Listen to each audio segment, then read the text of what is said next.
Welcome to Essential IT Solutions. This is another short video about a board for a customer consisting of an Antec AX61 Elite chassis, like you can see on the counter, Gigabyte B760-Gaming-X motherboard supporting LGA 1700 processors, your 13th and 14th generations. Got Intel Core i5-14400. Two crucial 16GB DDR5 4800 MHz memory, a XME Future 512 Generation 4 NVMe SSD that can read up to 7450 megabits per second. I'm going to cool the processor with this PC builder i5-14400 ARGB air CPU cooler. Okay, let's have a look at the motherboard. You can feel it's nice and heavy. Quite a big heatsink here on top of the I/O ports. Take the plastic off.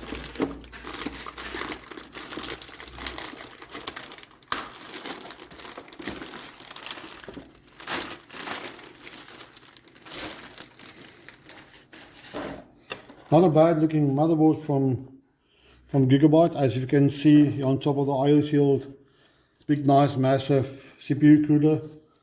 I guess these coolers over here are to keep the power phases that's sitting over here for the CPU that supplies power to the CPU, to keep them nice and cool.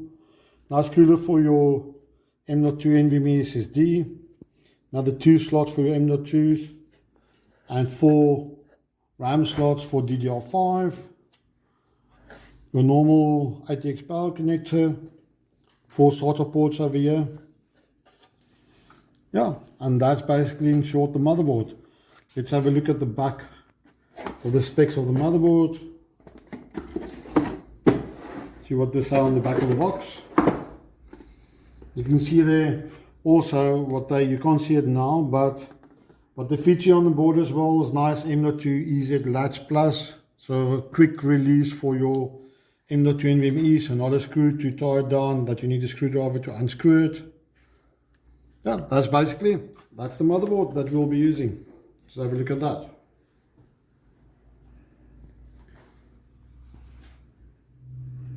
Okay, as you can see, I've already installed the CPU. The next that we're going to install is we're not going to use the standard cooler that comes with the Intel Core processor.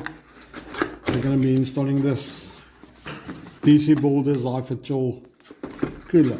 Let's have a look what's in the box.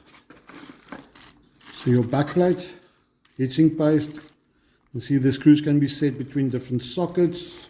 If I'm not mistaken, this supports LG 1700, LG 1200 and the LG 2011 sockets, and it says a range of the 1150 sockets.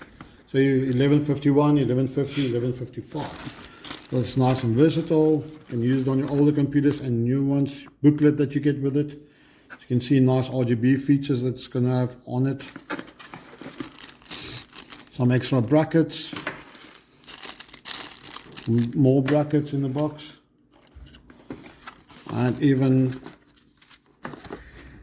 So I've decided to install the M.2 NVMe SSD below this heatsink over here before I put on the cooler. Just to get more accessibility over here. I'm just going to unscrew the heatsink over here. What I've also noticed from Gigabyte, I'll try and remove it, it knocks against the catch over there. When I try to move it sideways to remove it, it knocks against the heatsink over there. So just lift it off the screw mount over there, pull it out, and your heatsink is out. And then just another thing, people forget to do this as well. There's some cooling pads below here that's going to connect or press against your M.2 SSD to help it cool. So remember to remove this plastic so that the cooling pad can do its work. As you can see, it's got 6 heat pipes. Nice big radiator for cooling. Yeah, and we're going to be fitting this and show you quickly what it looks like. And it's already set up, if you look at the brackets over here, it's already set up for Intel coolers. Brackets on the side here, that's extra. This will be for AMD.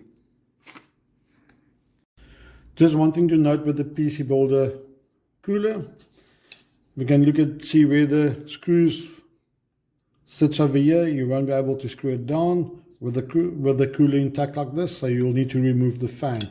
Fan easily removes with 2 clips on the side, where you can just unclip this from the fan. And on this side as well, you're going to be unclipping it. Your fan's removed. Now you've got access to the screws to screw it down on the motherboard. I'll be screwing this in and show you shortly what it looks like when it's fitted.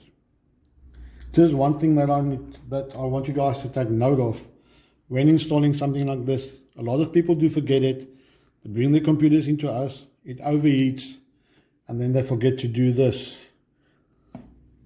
The screw over here is protected with plastic over here, the copper.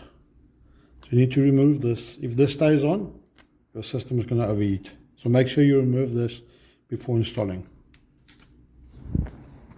And we're done with the build. As you can see, cable management is done nicely. The aesthetics looks nice. We just need to fit the glass panel, and we'll have a happy customer, and the customer is getting 2 of these machines. Thank you for watching another video from Essential IT Solutions, and we hope you like and subscribe to our channel. See you in the next one.